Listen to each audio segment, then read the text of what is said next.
Good day to our respected teacher, Doc Lagat, to my fellow classmates. Today, I will be presenting on issues on politics and governance in Philippine society. So, this subject is not just a topic for study, it is the reality that shapes our daily lives. And of course, our communities and the future of our nation. So, politics and governance define how our country is being run, how resources are being used, and how our rights and welfare are protected.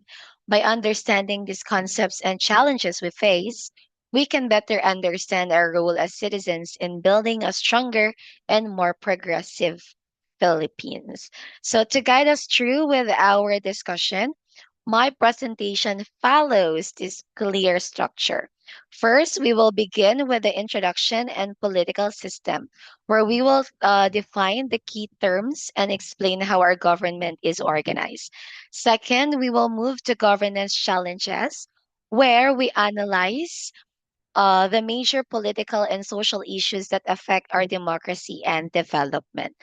Finally, we will end with synthesis and conclusions, where we will summarize our finding, discuss possible reforms, and highlight the role of every Filipino in promoting good governance. So let us start with the fundamentals. So this presentation aims to achieve three clear objectives.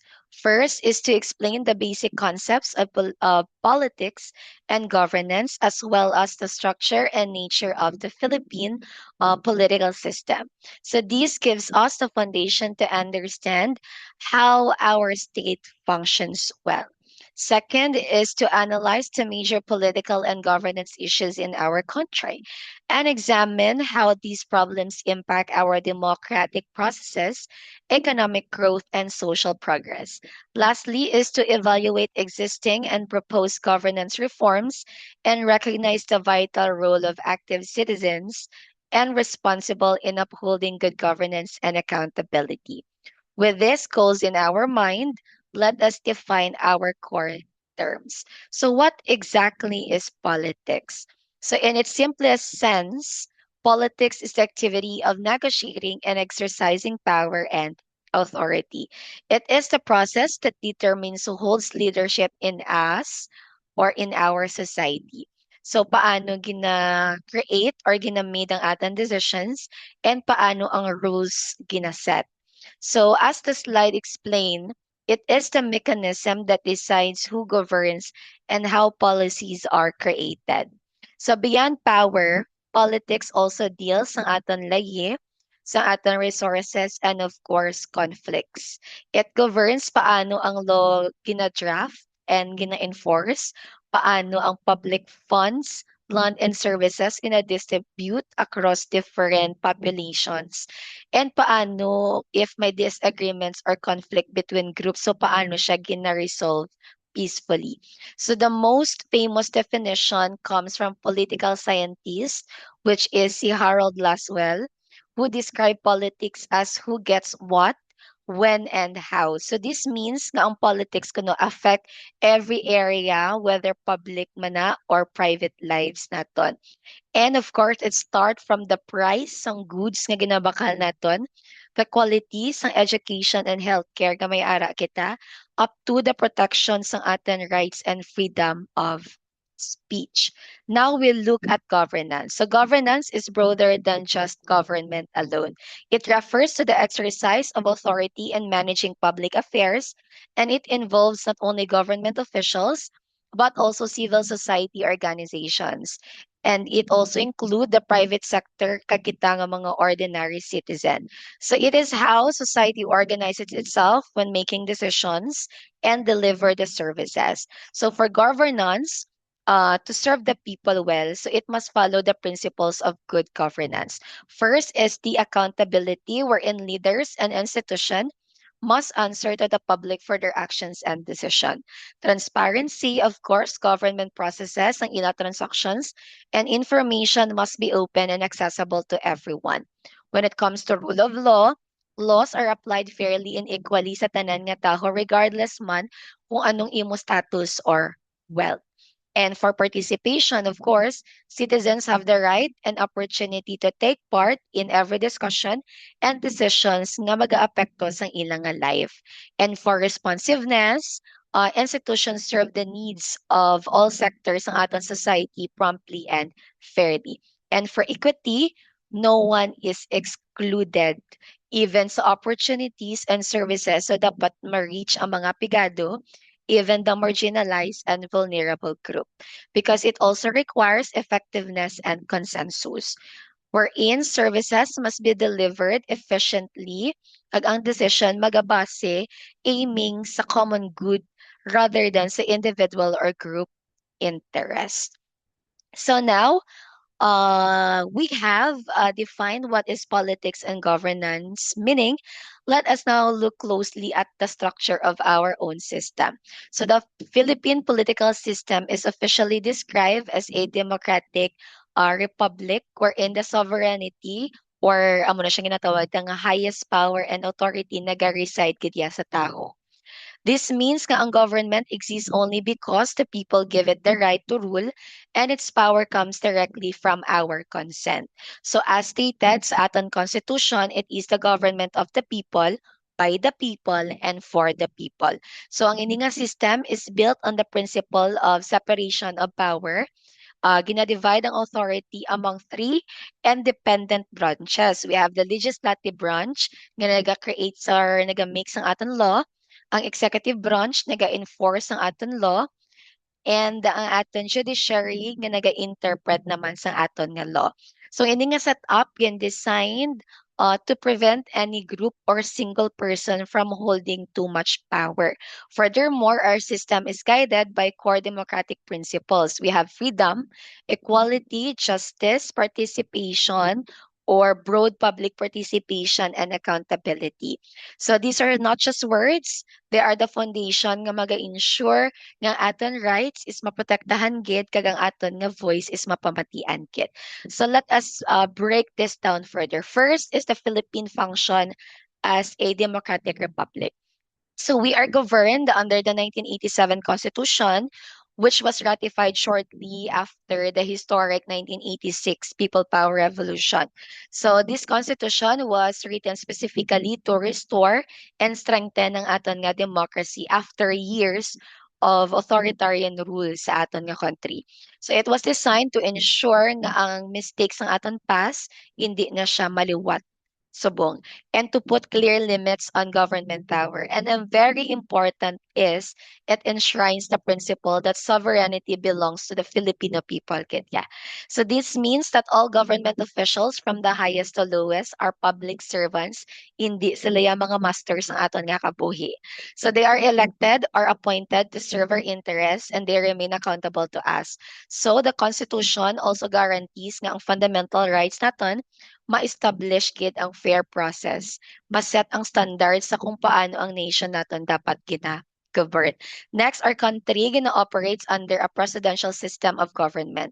So, the defining features ng sininga system is the separation of power.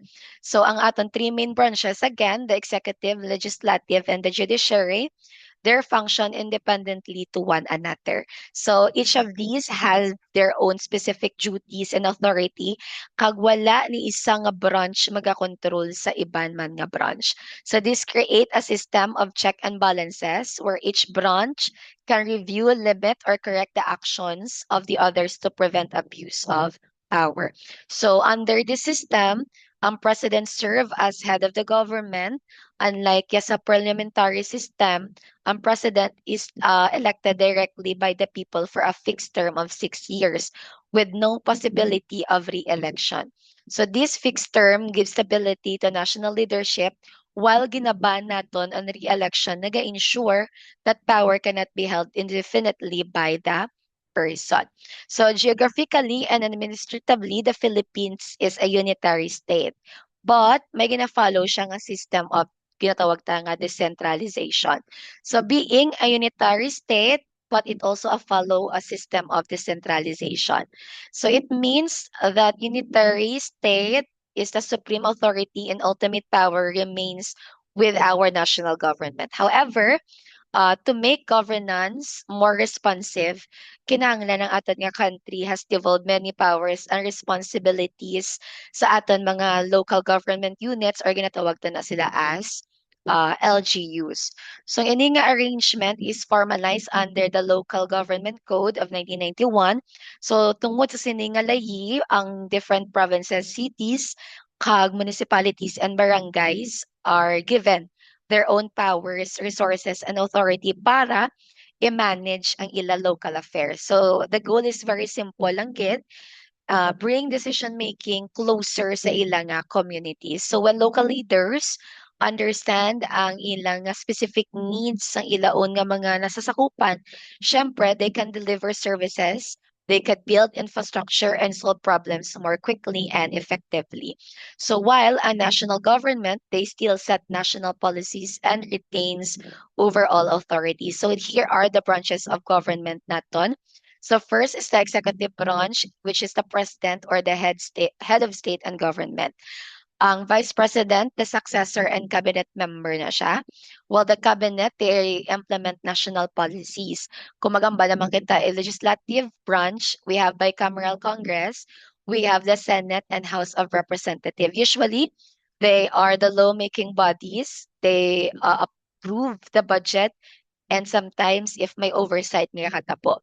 They represent constituent at national level. But when we talk about judiciary branch, it is the Supreme Court and it is known as the highest judicial authority, wherein it interpret laws, gazettal disputes, gina-reviews ang constitutionality of government acts naton. Last is the constitutional commissions. This include our COMELEC, Election Administration, the COA or the Government Expenditure Audit, and the CSC is the Government Personnel Management. So, what are the independent constitutional commissions? Of course, again, the COMELEC, it is the Commission on Election. They administer and enforce election laws, oversees voter registration and automated voting, ensures free, fair, and credible elections. We also have COA or Commission on Audit. They examine and audit government fund, ensures legality and efficiency of expenditures.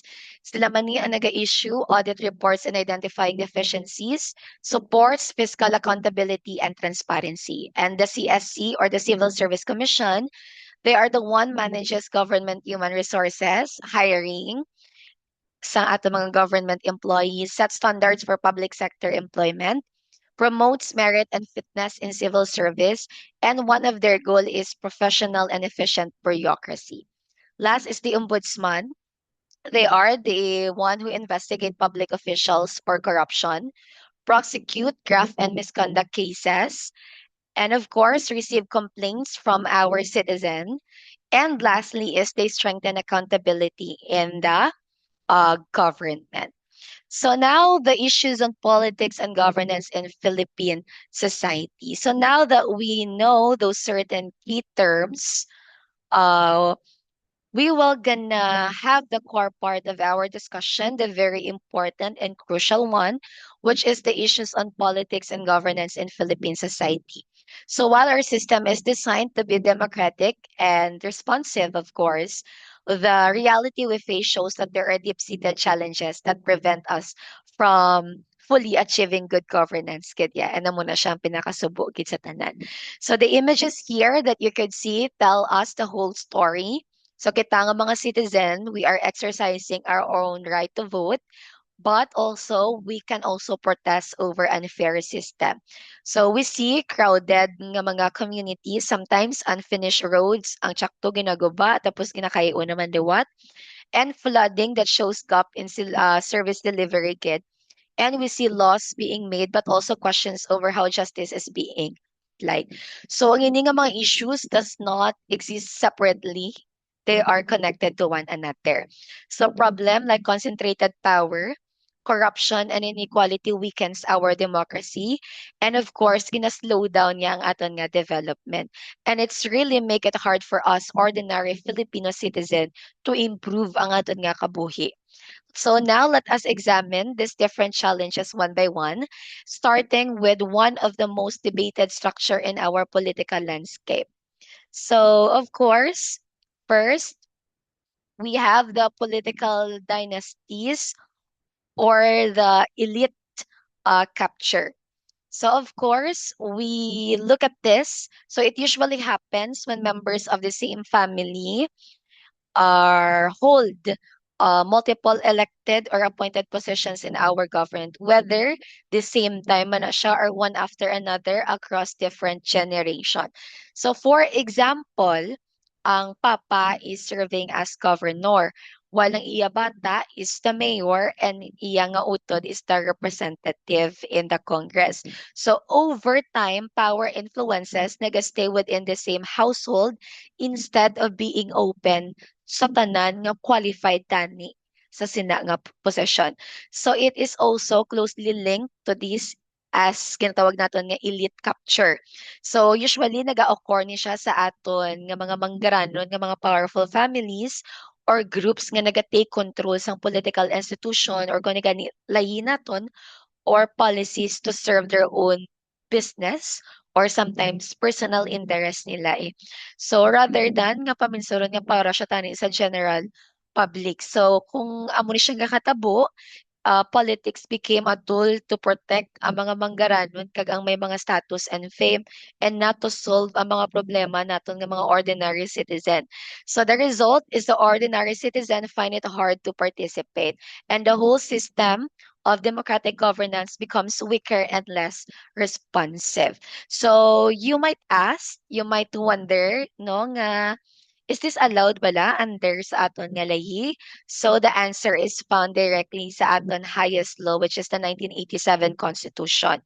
So Article 2, Section 26 clearly states that the state shall guarantee equal access to opportunities for public service and prohibit political dynasties as may be defined by the law.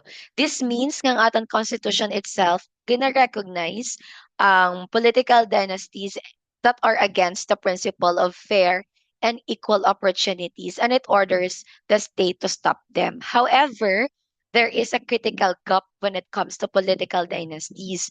While the Constitution prohibit dynasties, it still leaves the exact definition and rules to Congress. Since ang 1987, wala enabling law nga makapas bala to clearly define kung what constitute gidya ang dynasty nga ginatawag kag kung paano gina-enforce ang ban. So because ang sininga legal loophole nila, the prohibition remains only lang gidya sa papel. Without a law to implement it, political dynasties continue to exist and grow across the country without restriction. So what does this situation look like today? First, there is a nationwide dominance. So there are certain studies and reports that shows that a large majority of the opposition, starting from barangay captains and mayors up to the governors and members of the Congress, are held by members of established political families. So in many provinces, kung makita naton, the same families lang gid gihapon na nag-held power for a decades, ginapas lang na nila like to ka-family business nila. Second, there is a clear link to poverty and weak competition. So areas where dynasties are most entrenched often show higher rates of poverty and slower development. Nga because kung ang power is concentrated, there is very little competition during election.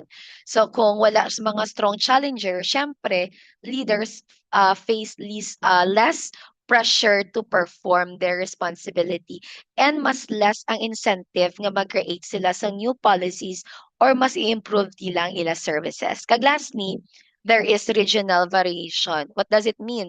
Ang strength and impacts ng dynasties nag-differ from place to place. In some region, they are deeply rooted gid sa ilang local history and sa ilang nga economics. While ang sa iban, they are just less dominant or hindi siya mayubalanon. But regardless mana sang ila location, their presence always changes how power and resources are being shared. So if they are widely seen as isa ka problema, so why do political dynasties remain so strong up until now? So there are two main sets of reason. First is name recognition and what do we call as established machinery over years. So or mga generations pala. So these families have built a strong reputation and familiarity among voters. So people often vote for a familiar name, saying it as a guarantee of stability. So they also have well-organized political networks, mga loyal supporters nila, and the advantage of incumbency nga ginatawag. Meaning, may access na sila nga daan sa mga government programs, projects man na, or sometimes media exposure na makabulig sila nga mas maging stay visible and popular sila. Second is resources and patronage. So political campaigns in the Philippines require large amounts of money. Kabalo naman kita sina. So dynastic families usually may aragin na sila wealth to fund their own campaigns, sometimes to pay for their own advertising and organize their own supporters. So they also build no different types of things that they can promote themselves. So now let us look closely at how corruptions no directly impacts our country's economy and our daily lives. But of course, ang additional factors for dynasty persistence naton, we have structural and institutional factors. So incumbency advantage, as what I have mentioned a while ago, it is the exposure to different programs and project. Mas nagawik ang political party centered sa ila personalities and not sa ila mga platforms. So limited campaign finance regulation, mas kina-favor ang mga manggaranon ng mga pamilya. So we also have here the electoral and participation barriers. So independent candidates mas duga ka discouraged because of lack of resources. Syempre, wala kwarta. Hindi sila yung may maka-visible sa media exposure. So voter dependence on patronage networks or ruling families. And of course, low ang political literacy naton diri sa Pilipinas wherein ginalimit yan na demands for alternative leader. Sometimes kung sino lang ara, amo na ang ginabuto. So democratic consequences of political uh, dynasties. So we have here nga it reduce competition, gina-discourage ang bag-o kag qualified leaders nga mag-enter sa politics. Example, ang mga incumbent nag-use sila resources para i-block ang ilang nga mga kontra. Concentration of power at patronage. So it is power centralized among elite families and ang ilang nga network. So example, patronage politics replaces merit-based nga mga governance naton. So unequal representation and development. So it have weaker accountability, mas limited ang policy innovation, and of course, development disparities. Example, regions with strong dynasties show higher poverty rates. So what are the possible reforms on political dynasties? First, kid, is the legislative reform naton. So we should pass the anti-political dynasty law para ma-implement naton ng Article 2, Section 26. So we must also strengthen political parties with ideology-based platform kaya dapat may accountability kaya kag may transparency nga gina tawag syempre hindi lang pwedeng nga pinagustuhan na ilang diya kung sino ang aton nga padlaganon da. So we should increase campaign finance transparency and enforce specific spending limits.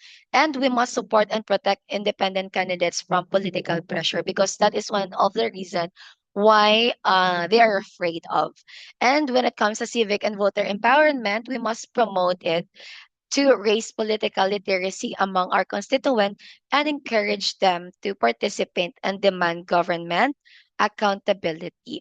So, next is, of course, we have to look closely at corruption. This is very crucial man sa aton nga economy. So, of course, first, these are direct economic costs.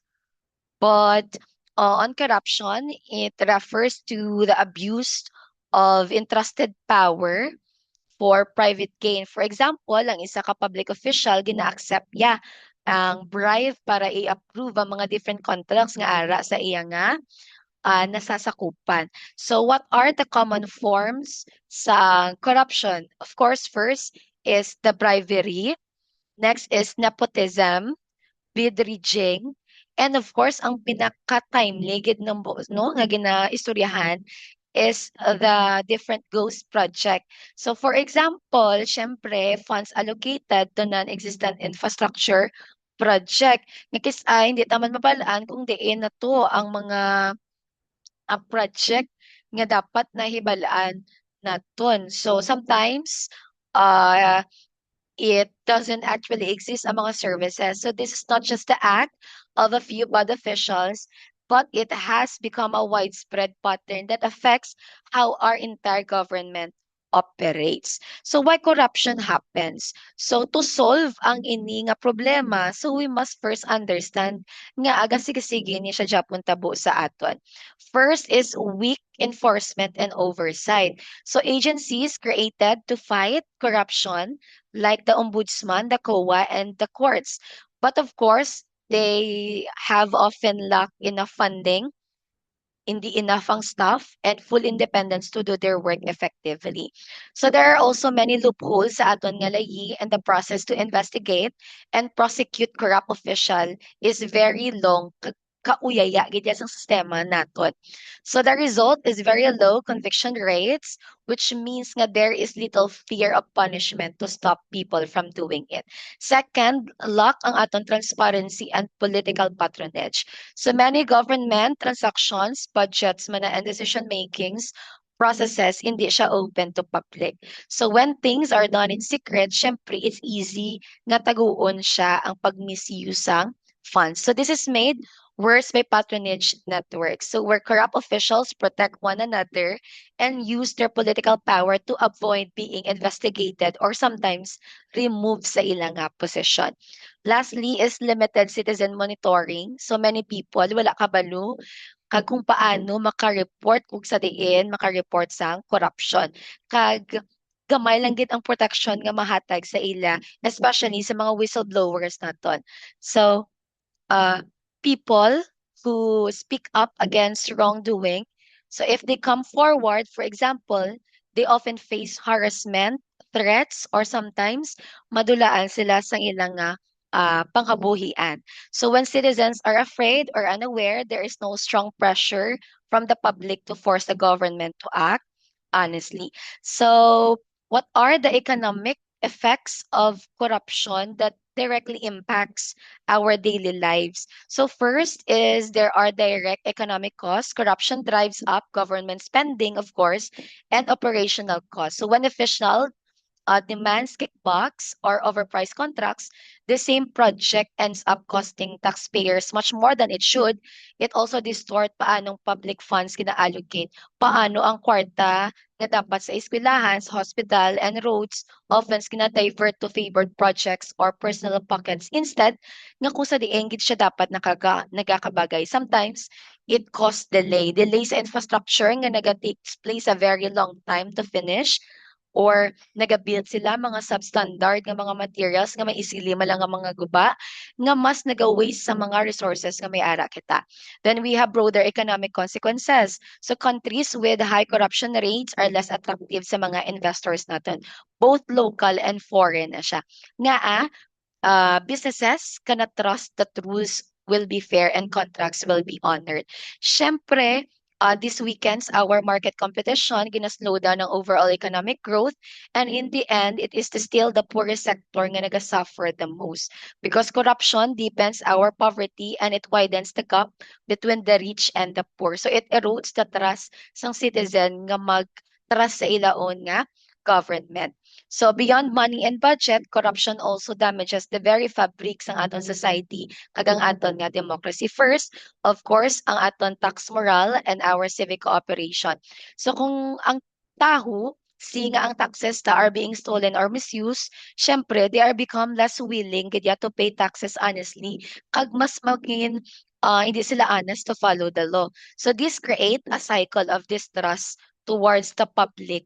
Hindi sila dasig magtrust na sa aton mga officials, and at the same time, ang officials hindi sila feel accountable towards the public. Second, it weakens our democratic legitimacy.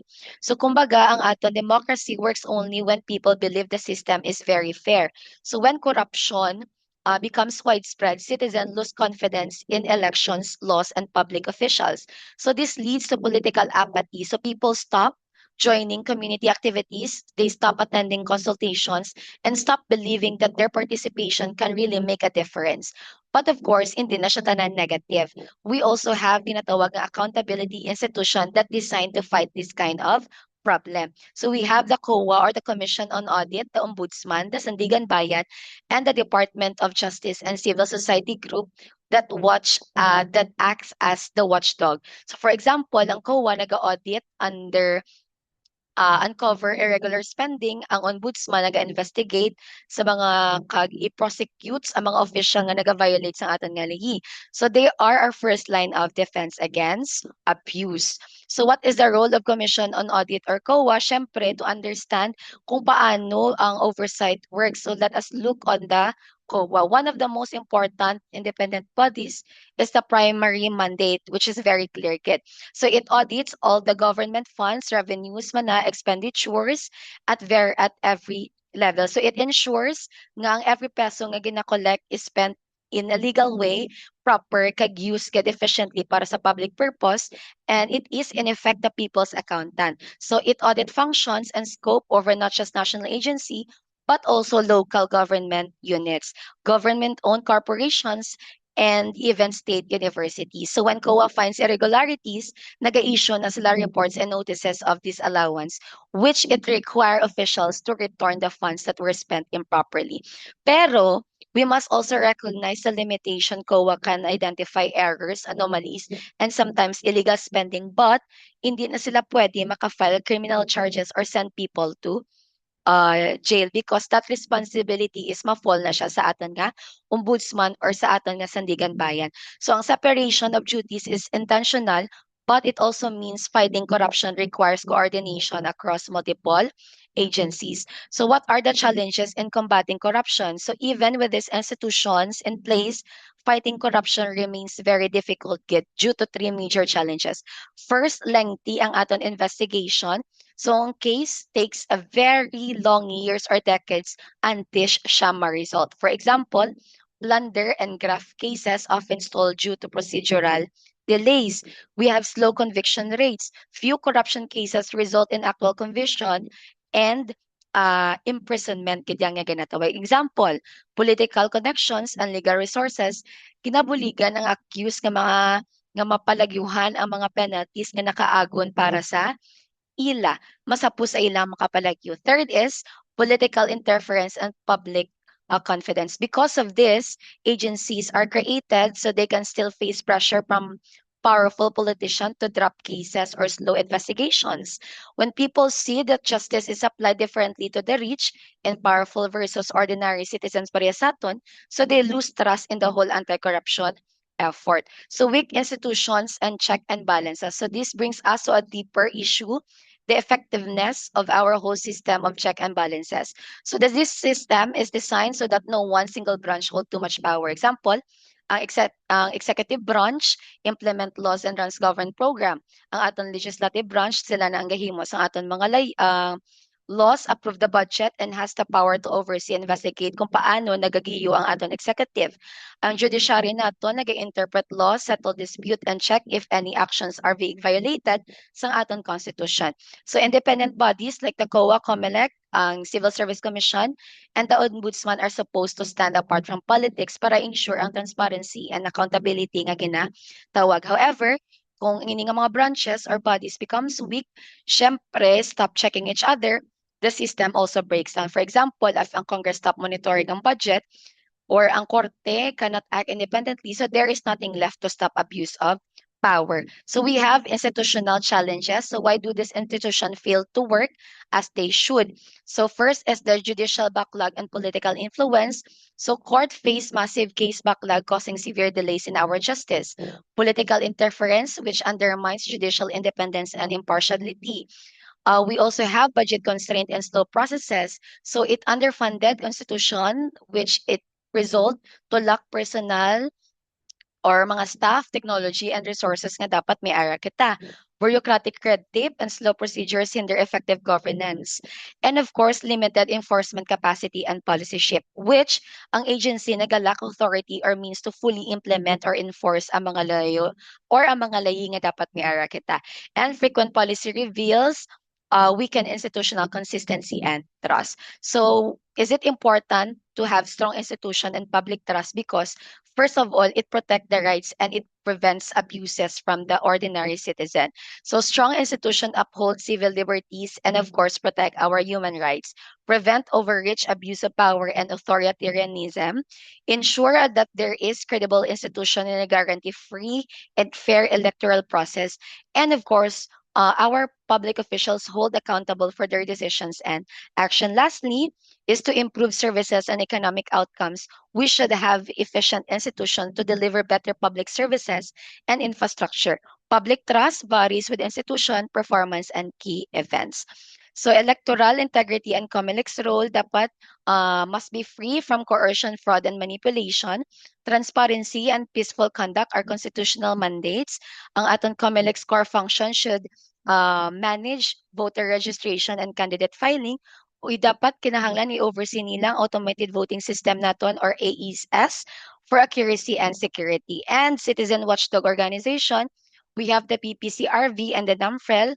They are the one monitoring election integrity and vote counts, and partnerships strengthen public trust and electoral accountability. So in electoral challenges, we have vote buying and toward courtism. So for vote buying, it undermines informed independent voting. It persists due to poverty and patronage culture. And of course, voter trades votes for short-term material gain. And what is political turcotism? Switching parties for political convenience, weakens party ideology and platform consistency, reduce accountability to voters and principle, and of course, parties remain personality-based, not ideological. So these are the campaign finance challenges and reforms that we should have. First is unequal resources, followed by key regulatory measure and why reform matters. So here are the two comparison between ideological versus personality based. And decentralization and local governance, transfer of authority, resources, and responsibilities to local government unit or our LGUs. And one of their purpose is brings decision making closer to citizen and communities. We have Local Government Code of 1991. Their legal basis would be Republic Act 7160, the foundation law governing LGU powers, and the impact would be empowers LGUs to manage local affairs, services, and development planning. So here are the local government responsibilities and advantages. First, when it comes to health, dapat may basic services and rural health units kita. For education, dapat may local schools and literacy program. For disaster preparedness, TRRM planning and response. For agriculture, we must support for our local farmers. Infrastructure, dapat nami aton roads, we have a lot of public facilities and utilities. What is the advantages of decentralization? It must have faster delivery of basic services towards our communities. It encourages local innovation and context-specific solution. Strengthen ang community participation ng ating government and brings decision making closer to the people. So here are the challenges in local governance: financial dependency, unequal revenue generation, administrative and political barriers. And for our current development in local governance, we have the Mandanas Garcia ruling, increased resources for LGUs and capacity and accountability demands. And what are the institutional reform? We have the past anti-political dynasty law, strengthen anti-courtism law, ensure campaign finance transparency, improve justice system, digitize government services, and of course, strengthen freedom of information. And for our civic reforms, we have promote civic education, encourage smart voting, support responsible journalism, strengthen civil society, empower youth participation, and improve public information access. So here is my topic synthesis or interconnected issue. First is political dynasties and elite capture, followed by patronage politics and corruption. Lastly is poverty, inequality, and cycle perpetuation. What are the root causes of governance challenges? We have historical and structural roots, political and socio-economic factors, and accountability and literacy gap. For my key takeaways are the major lessons. We have impacts education, health, the economy, and social services. Governance decisions shape the quality of everyday life. Problems are systemic, not merely individual failures. Strong institutions and rule of law are essential for reform. Accountability, transparency, and participation are very vital because reform requires multi-sector cooperation and civic engagement. And from a personal reflection, of course, every citizen has a role in strengthening democracy. Active participation shapes the quality of governance. We must be informed voting and civic organization as it is very crucial responsibilities. We must demand transparency and hold leaders accountable and respect the rule of law and support democratic institutions so that we could have good governance. It requires active, responsible, and engaged citizens. And for my further references and further readings, these are it all. Government and international sources, research institution, and survey and academic sources. So that would be all for my presentation. Thank you so much. And I hope that we have been reminded of what is politics, governance, and what are the major issues in politics and governance in our Philippine society. So that would be all. Thank you so much and have a good day. Goodbye.